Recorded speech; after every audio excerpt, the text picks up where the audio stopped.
If you can receive this, I am live at a rest area Valmy in Nevada. We are letting the car cool down and peeing. And peeing here is difficult because the men's restroom is locked for some bizarre, weird reason that the state of Utah has. So you have to make some kind of accommodation if you're a male. Anyway, we're having a great trip. We have decided that we have to return to Colorado. My two friends have to get back to a workaday life, and I have a few things I have to do. We have little kids as well.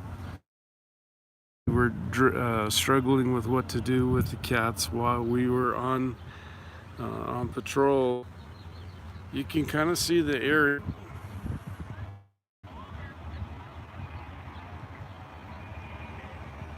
There's a beauty here, a simplicity, a certain country air to this place. Very, very remote. I have my doubts that my stream is even going to go through because we're so far out. It picks up in a few minutes. Let's see if he even joins me. We'll have some great friends join me out here in Valmy, and I'm sure it's Valmy, Nevada, because we still have a couple of more Nevada cities to go before we move into Utah. So I'm sure it's Valmy, and boy, we had a whirlwind trip. We crossed through Wyoming on the night of the 4th of July. We watched the fireworks from the vehicle, and Mother Nature was putting on a show even bigger than the one that the people were putting on. So you'd see the man fireworks go off, and then you'd see the whole sky light up. Something to watch the two. Well, there's really no competition. Mother Nature wins it hands down. After that, we went on north. We ended up near Rock Springs, Wyoming, and we pulled over at a highway rest area. Really wasn't even a rest area, just north of Springs. We pitched our tent, and we spent our first night out on the road. That seems to me now, that seems to be almost like a year ago. It really was only 3 weeks ago, but it seems to be a year ago. We moved on, and first thing we would hit north would be Yellowstone. We found a beautiful place to put our tents up north of Pinedale, Wyoming, south of the Teton National Park area. It was just spectacular. And we were there on a hill. Surprisingly, by morning, there were multiple people that had parked right next to us, and it's hard to believe. We found a lodge out there just in the middle of nowhere, a spectacular lodge, and they had the best ice cream. I had some wonderful ice cream. I'm not sure I'll ever have it again. Anything that good again, just phenomenal. It was really, really good stuff. And we got on the internet for the first time, and the whole really good internet connection since then. And then after that, we went to Tetons, and we were able to visit the Tetons. And that happened in a day. We didn't really have the time. It was a whirlwind trip. But we visited the Tetons day, and then we visited Yellowstone in the same day. Now that was quite a feat, and we saw 3 bears, and my friend Jimmy got a great picture of a grizzly bear. I didn't get the picture, but he did. My friends Jimmy went to a place called Yellowstone, called the Grand Canyon Yellowstone, and it's really spectacular. I'm finding that because of my heart condition, because of my physical condition, that just being at the places is enough, and I can let the youngsters do the long hikes, and then they tell me all about it, and I can live those moments vicariously. But I'm there, I'm in it, and that's what counts to me. You can't always do everything, especially I think when you get to my age. So from there, I'm not sure where we went. We went out West Yellowstone Gate and found a camp spot towards West Yellowstone. It was called Henry's Lake. Henry's Lake is an awesome place to go. It's a little park on Henry's Lake. The only thing you have to watch there is a red tide. They do have a red tide, so when they have red algae, you got to stay away from it because it is really dangerous. But the price of the campground was very reasonable, and it's a kind of a cute little campground. No services, it's all pit toilets and all that kind of stuff. Then we continued driving down to Lolo, Montana, and we actually went to see other parts of Montana. We got to see Missoula, Montana, and that was really, really something. Missoula is just an awesome town. Once again, we're on a whirlwind tour. We could have spent 3 or 4 days in Missoula seeing all the places and biking around, and we wanted to go meet some of the people that were there, but that we know that are there, but we just didn't have time. The Adventure Cycling Association was closed because it was a Sunday. So we moved on down the road, and the next thing we did is we went to a hot spring called Weir Hot Spring. And at Weir Hot Spring, we had a wonderful soak. We spent the night there, boondock there. It's a great place. I'm telling you about this place, and I hope if you go there, everybody that hears about it, please respect it. They closed a nearby hot spring called Jerry Johnson's Hot Spring for overnight occupation because people just abused the privilege. They left their trash there and their condoms and all the dirty things that people do. They left all those things there, and the Park Service decided, or the BLM or whoever runs the darn thing, decided to put a no nighttime occupancy there.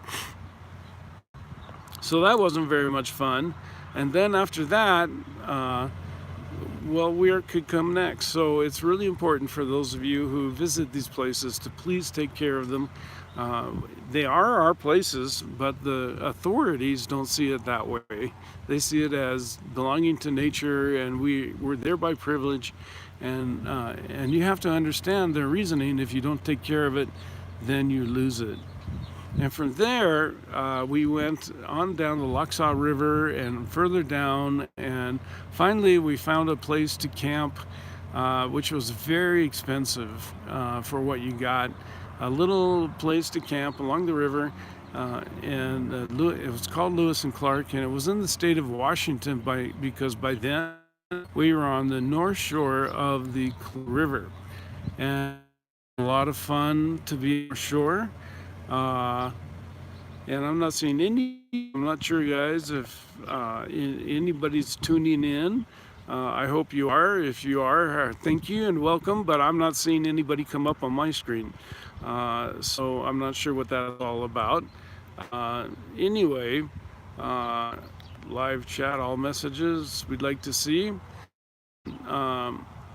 We paid our money. What choice do you have? We had to put up a tent because we're traveling in a van, and they don't sleep with me, and I don't want to sleep with them, and so we have to.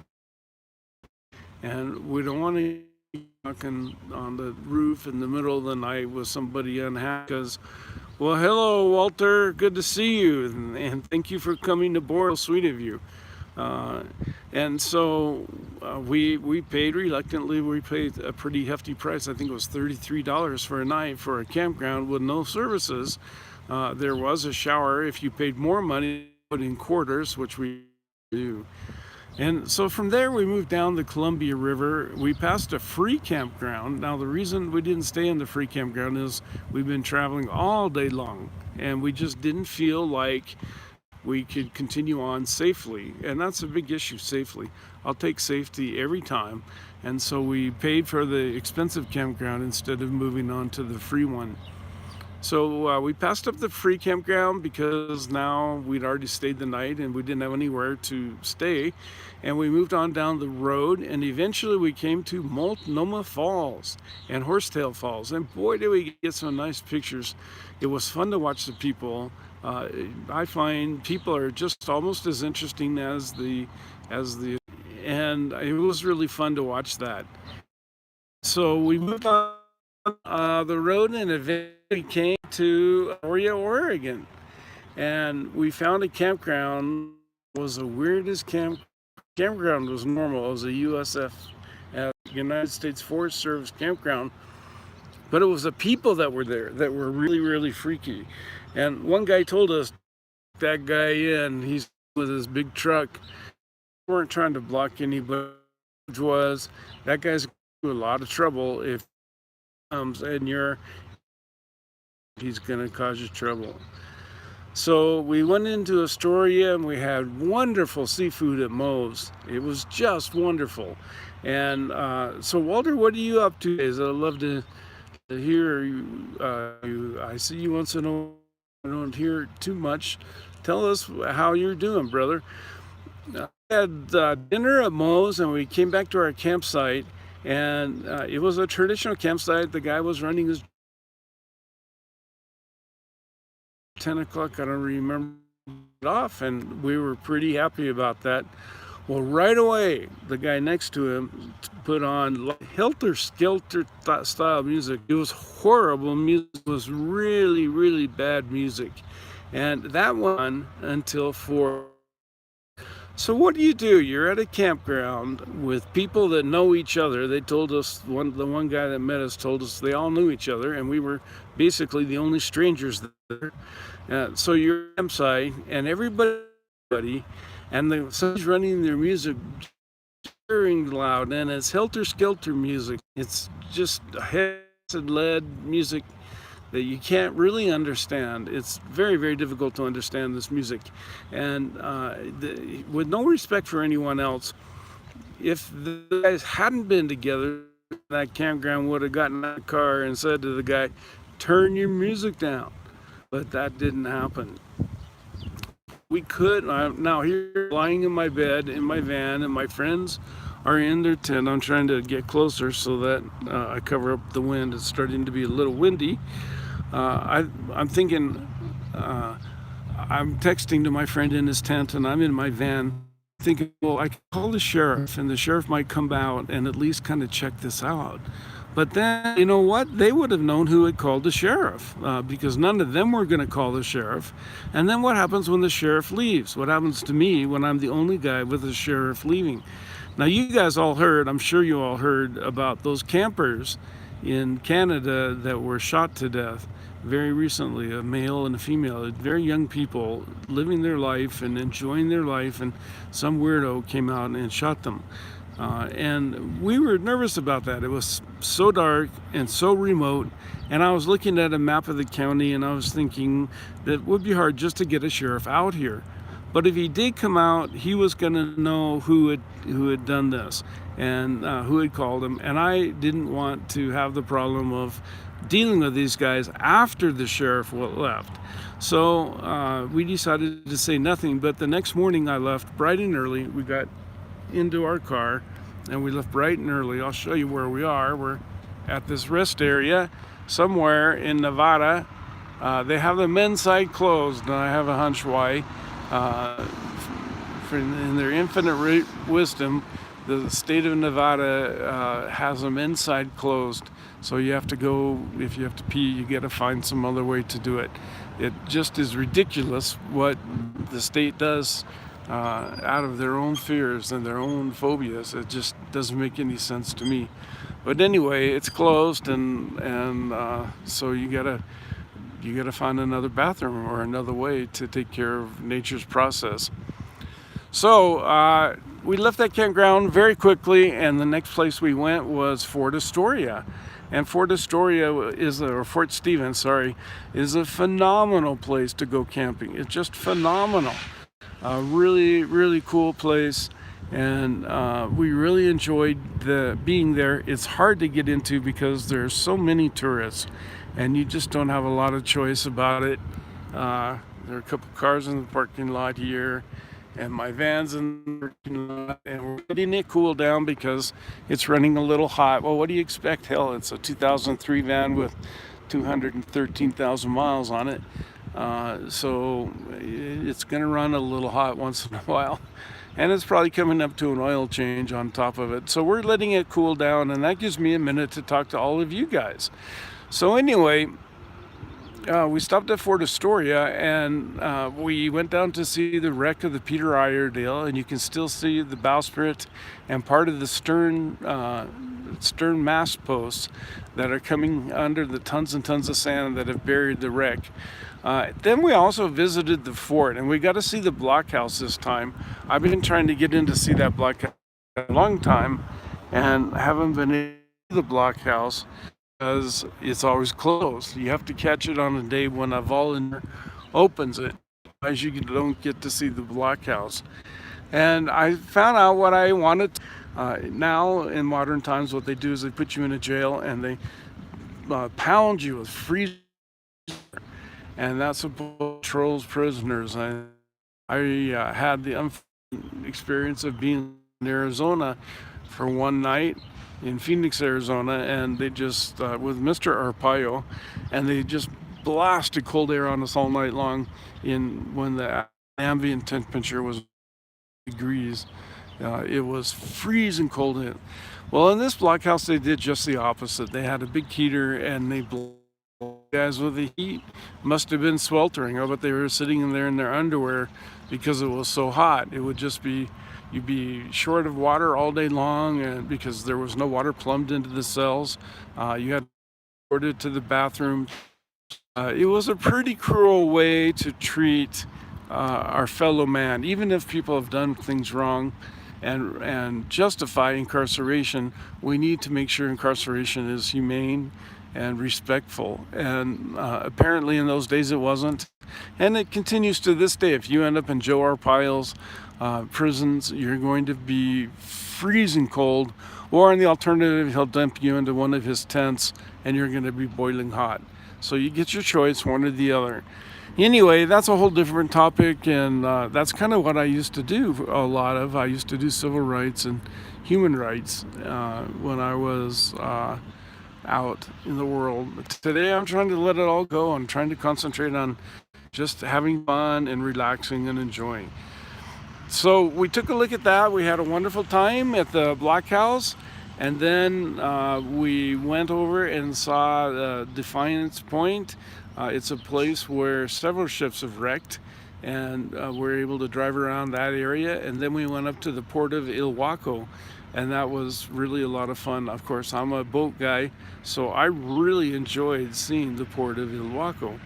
And then we drove south back to our campsite, and the next day we started this whirlwind tour again, and I mean whirlwind, running down the coast, and from one town to another. The first place we came to, really, after racing through Seaside, was Cannon Beach, and everybody has to stop at Cannon Beach because the rocks there are just incredible. Well, guys, my friends are coming back. We're gonna take a look at the car, so I'm gonna end this.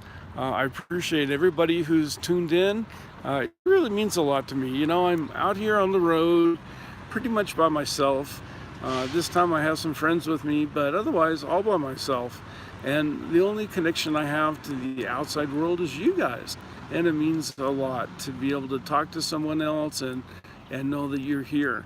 And I hope you enjoy me bringing my adventures. They're a little crazy, and it's a different viewpoint into the world, coming from an experience that I've had when I was younger, and loving the traveling and loving the opportunity to present it.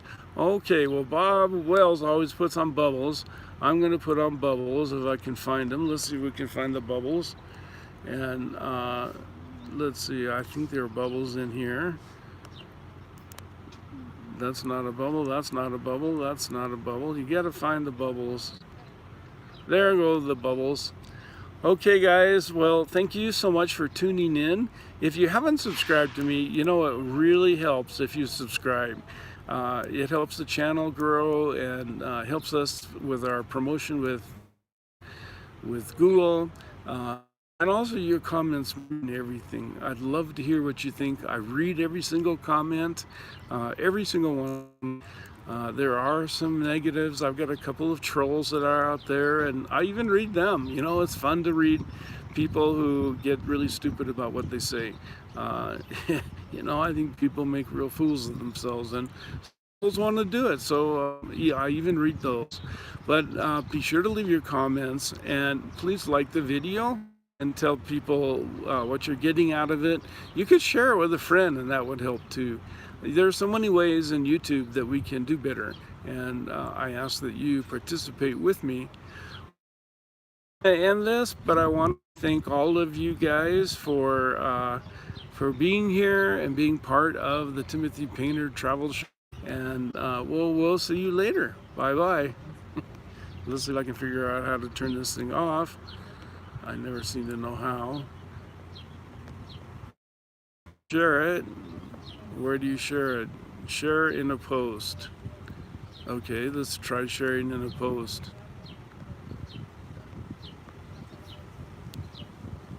So how do you share it? I've got a message that's showing. Post something publicly. Type at to mention a channel. Oh, okay. Live from the road.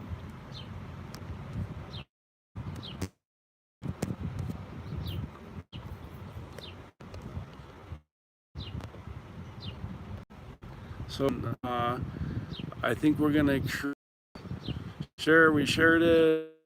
Okay. So are you sure you want to streaming? Yes, I do. And thank you again, all of you, for being part of it. We'll see you very soon. Bye.